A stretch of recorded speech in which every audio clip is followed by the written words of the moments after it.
Hello once again. In this video I'm going to walk you through how I responded to part 2 of the final assignment project.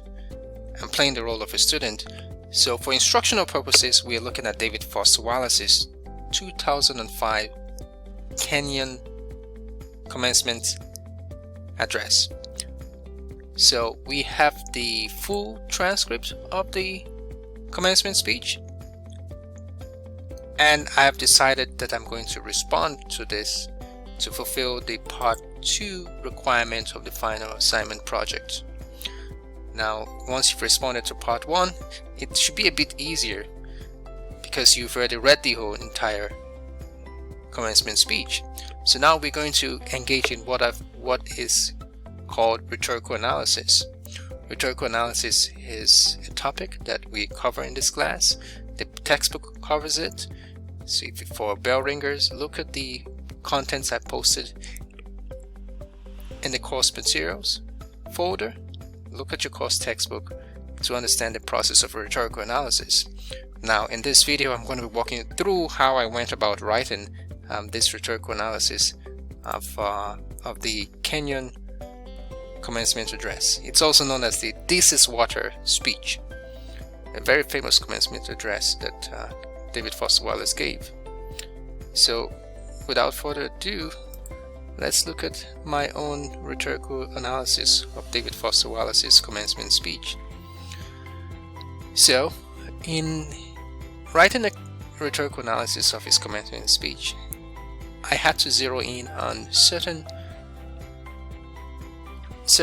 main points, or should I say certain transitions he made as he was trying to present his main arguments. So he uses lots of parables, lots of illustrations in his commencement speech. That's one thing I noticed. So I noticed that he talked a lot about the parable of two young fishers, and he sort of walked his audience through how this is supposed to be something significant, meaningful, something revealing about our daily experience.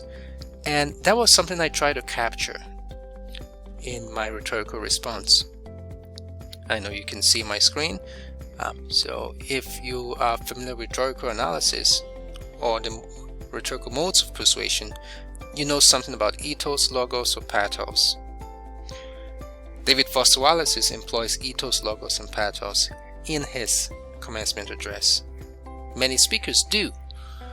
So you have to pay attention to moments in the commencement address in which the speaker is skillfully using ethos, logos, or pathos, or engaging in rhetorical analysis.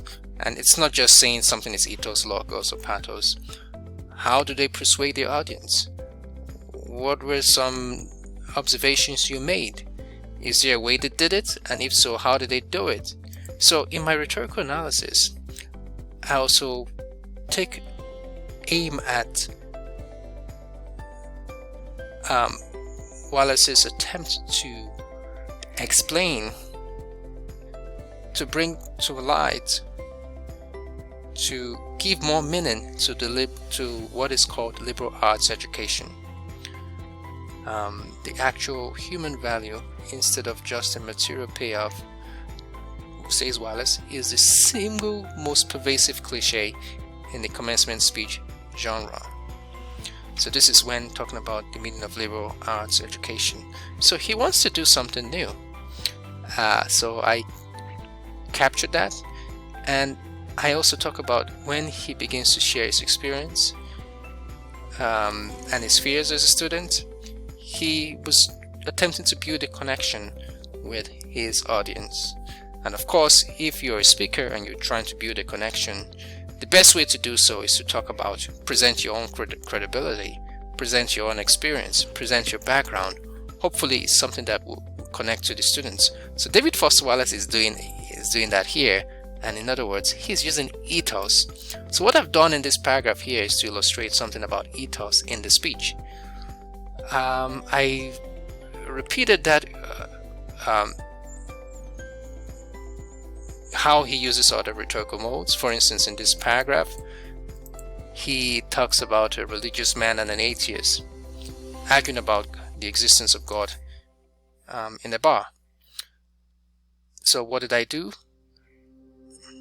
I said that, with this parable, or with that David Foster Wallace presents, he's trying to present himself as a neutral person, because of course in the parable he doesn't explicitly say that he's religious, and he doesn't explicitly say that he's non-religious.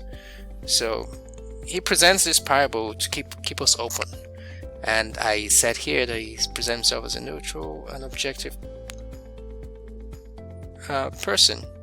Well, I could go on and walk you through other means, but to give you the main gist of what I'm trying to attempt with this rhetorical analysis is to show that he's building his credibility with his audience as he speaks to them, as he tries to motivate them, because this is their commencement ceremony, but he also has a purpose as well. He uses a second person voice like you, then he also uses yours on numerous occasions. Not only does he do this because he's trying to get their attention, but he's trying to make sure that they follow him along as he presents a case that is one that is meant to encourage them, but also to, I would say this, even though he tries to deny it, he's trying to give them moral advice as well, but he's doing so with parables and illustrations in a very subtle way, and you can easily miss that if you do not pay attention to his speech. Now I go on to say that he warns his audience about what they can expect in the real world. So when he starts to do that, that's moral advice. I mean, you start warning, don't do this, don't do that, but he does it in a very subtle way, so you can easily tell. So my rhetorical analysis aims to expose, reveal, and highlight David Foster Wallace's rhetorical strategy. So that's what I've captured in my rhetorical analysis. I'm sure it's going to be different for you guys when you look at your own commencement speeches, but you get the gist of it based on the sample I showed you. Now, I'm not expecting you to engage in rhetorical analysis for every paragraph of the speech. You have to decide what you're going to focus on, because you remember that there are there's a minimum page limit that I'm expecting, and you have at your disposal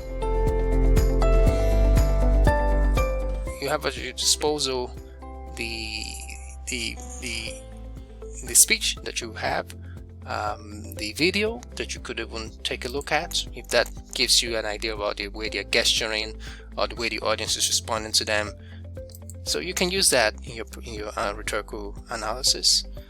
And you've got this assignment specifications listed here. You want to pay attention to what I'm asking you to do, and also what I'm asking you not to do. Okay, then you've got in here the information about the structure. I'm hoping that any one of this or all of this should help you as you write your rhetorical analysis. And that concludes my video. Thanks for watching.